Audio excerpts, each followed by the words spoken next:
relationship is very shallow. Even with master, it is very shallow. We go to the extreme, we go to the extent only as much as we can accept.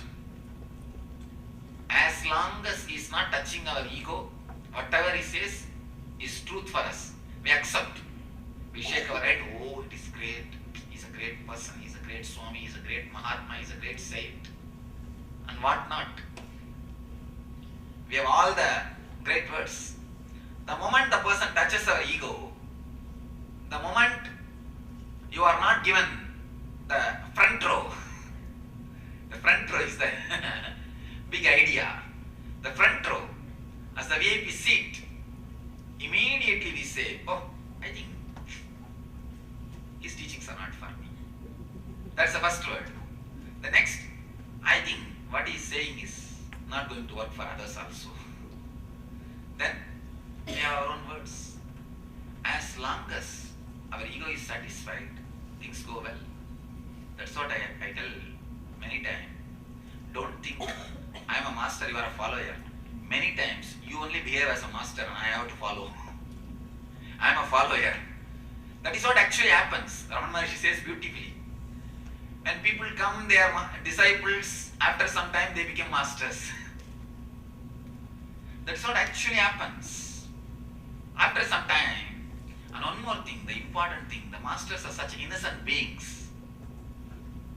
They just bend as you want. They don't usually stand, and they don't usually the masters, they are very, they are more like a breeze.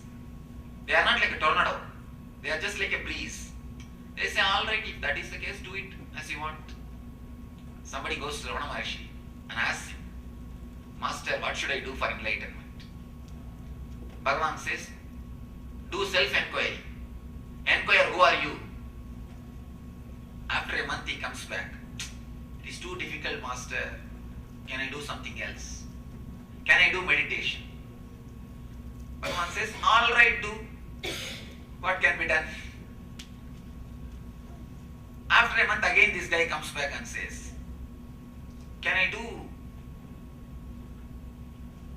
repetition of mantra or japa? Meditation is too difficult. Bhagavan says, all right. After a month again this guy comes back. Can I do just bhajan instead of japa? Japa is too difficult. Again Bhagavan says, all right.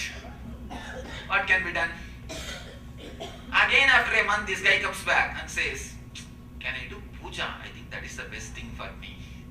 Again master says, all right. The masters allow you, give you so much of freedom because they trust you. Masters trust the disciple. That's the reason they give so much of freedom. But the big difficulty is we can never believe that we are trustworthy. That is where the problem starts. We can never believe we are trustworthy because nobody has trusted us in our life. Either nobody trusted or we never trusted that somebody trusts us. Anybody, if they show some sign that they are trusting us, we immediately calculate. I think this guy must be having some other calculation. Must be having some reason. Otherwise, why should he trust me? Because I don't trust. And naturally, he will also be doing the same thing only. When I smile, I have my own calculation. For this benefit, I can open this much mouth. For this benefit, this is the area. This is the width. I know the calculation. When I do the calculation, naturally he will also be doing the same thing. When somebody smiles at you, you can't trust. He is expressing his love. It is very difficult. It is very difficult. And it is very difficult to trust that others can trust you. Even in ordinary relationship, we don't trust others can trust us. If at all somebody expresses their love, really, you try to find some reason. Maybe that guy is feeling lonely, that he wants to talk to me. That's why he rang up. When they don't ring up, you say, oh, he's not taking care, he never gives time, he never gives attention. If at all he rings up, you say, maybe he must be feeling lonely. He wants to talk to me. He wants to spend some time with me, he wants some company. And if you are not able to find any reason, you just neglect. Oh, maybe by mistake something is happening. We never trust that we are trustworthy. Even in ordinary relationships. And you play a very safe game. You stretch your hands only that much. That safe distance. At any moment you must be able to take it. You will be able to take away. You play a very safe game with any relationship. When you play a safe game, you are safe, secure, but graveyard security. In graveyard you are totally secure, but you are not alive. When you play a safe game in your relationships, you experience the security and safety which you experience in the graveyards. The security or safety of dead. See, in the graveyard, there is no problem. You are totally secure, totally safe. No problem, nothing to lose. You are experiencing the same security, same safety when you play a safe game in the relationships. You don't open yourself totally, even in the ordinary relationships. When you don't open yourself even in the ordinary relationships, how can you open yourself with a master? Somebody goes to Ramanuja, a great enlightened master who happened in South India. Somebody goes to him and asks, Master, please teach me how to have the devotion, how to have bhakti.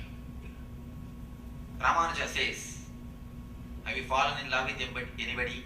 Have you experienced a real deep relationship? This guy is shocked. What? What are you teaching? I have come to learn bhakti. I am a pure brahmachari. How can you ask me that to go and fall in love with somebody, or have I experienced love?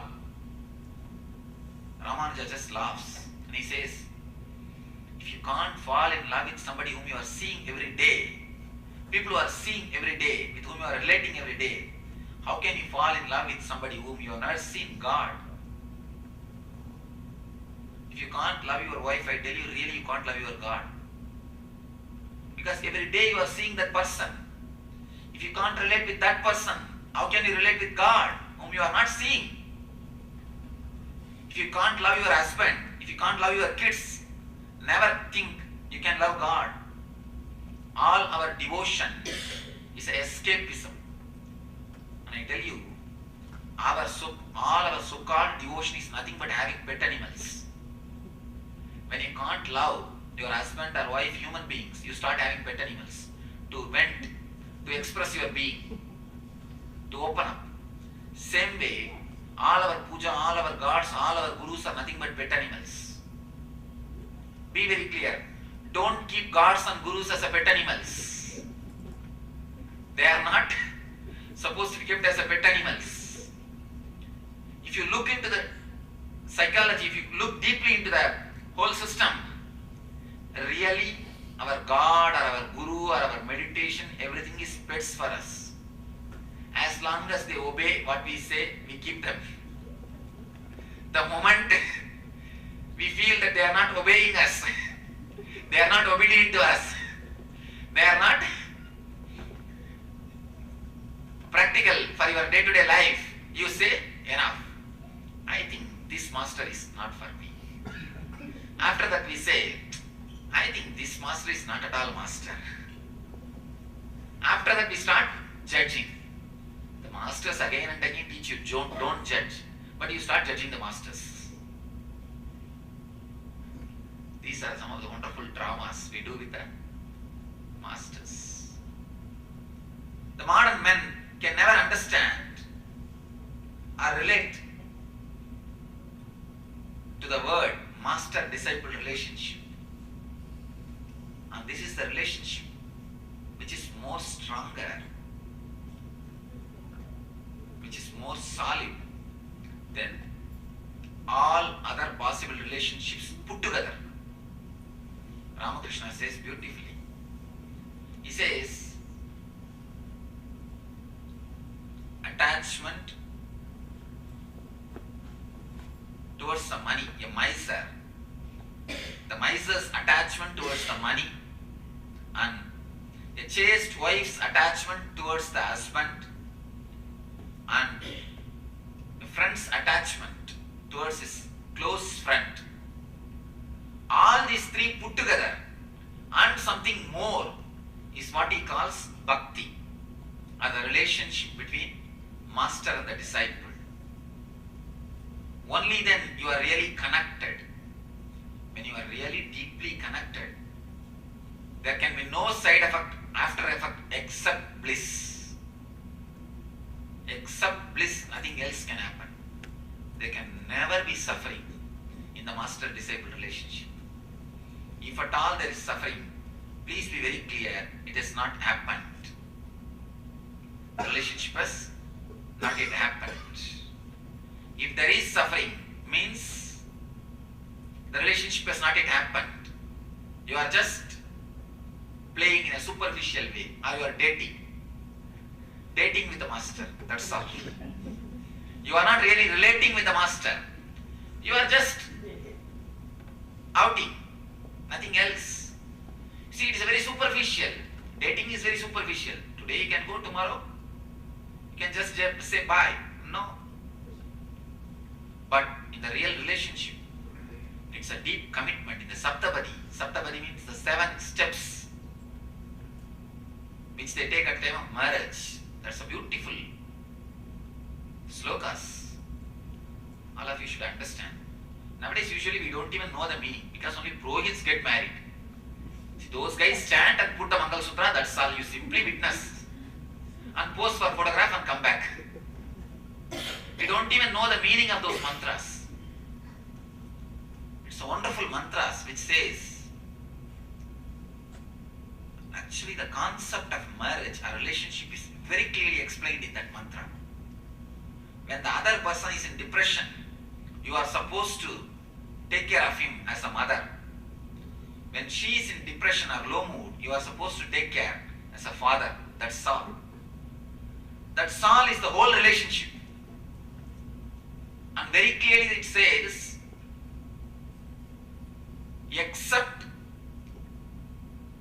the time other person needs your help, you will not bind or force, put any rules on the other person. Whenever he needs a help, you will extend your being. When she needs help, you will open up yourself. Except at the time of need and the help, you will not put any rule, any bondage, any regulation on the other person. You will not suffocate the other person. Of course, when a relationship becomes deeper and deeper, you relate with your full heart, with your whole being, but you never suffocate. When the relationship is superficial, physical, you again and again possess that person and suffocate, because you don't know anything except physical. Why do you think we need so much of time with the other person? Physically, why do you want that person around you? Because you are again and again confirming that he is loving you or she is loving you. When you are not trusting that other person loves you, you wanted the confirmation from him by again and again asking him to be around you. Physically asking him to be around you. The physical nearness is the confirmation which you are expecting from the other person as a proof that he loves you or she loves you.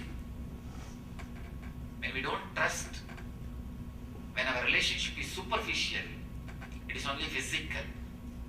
It is not very superficial level, physical. When you go deeper and deeper, when you grow into the maturity, when you really start relating, that person may be in India, you may be in America, are thousands of miles away, but you will see you are totally connected to him. You are deeply connected to that person. You don't need even to talk to him. You don't even have to see him, but you will have a deep satisfaction or a deep the feeling of connected. You will just feel he is there for you and she is there for you.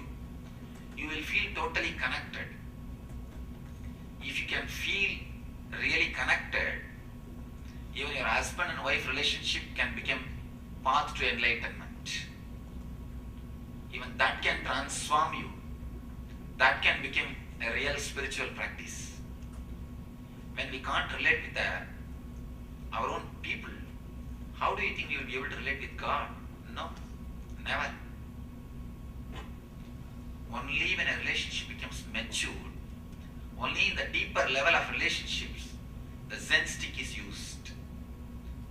Zen stick, it's a wonderful word. The very word brings me so much of wonderful, beautiful memories. I'm remembering so many wonderful stories. I feel like so many stories are coming and fighting in my throat. I wanted to come out first. I don't know which story will come out first. They're all fighting with each other. I'll go out first. It's like a gift from the master for your deep trust and love towards him. And these great masters, the Zen masters, they used to have a stick.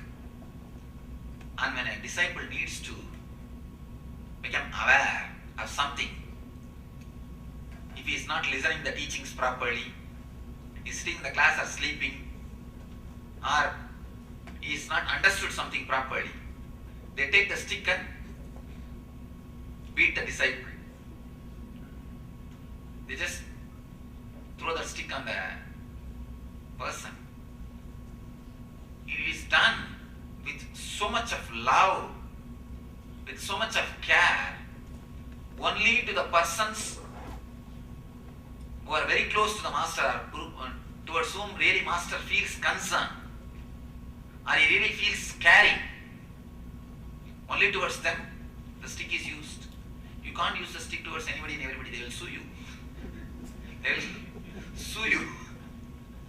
And see, understand one thing.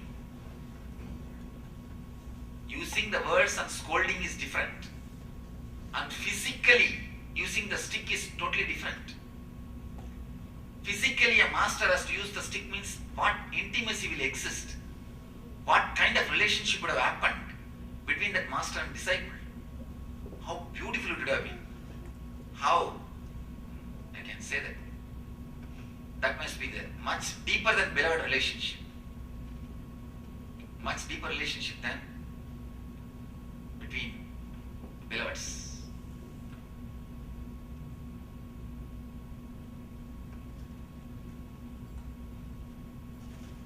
Of course, it can never be explained intellectually. It can never be explained by words. Only when you melt down, only when you melt, you can even understand the words.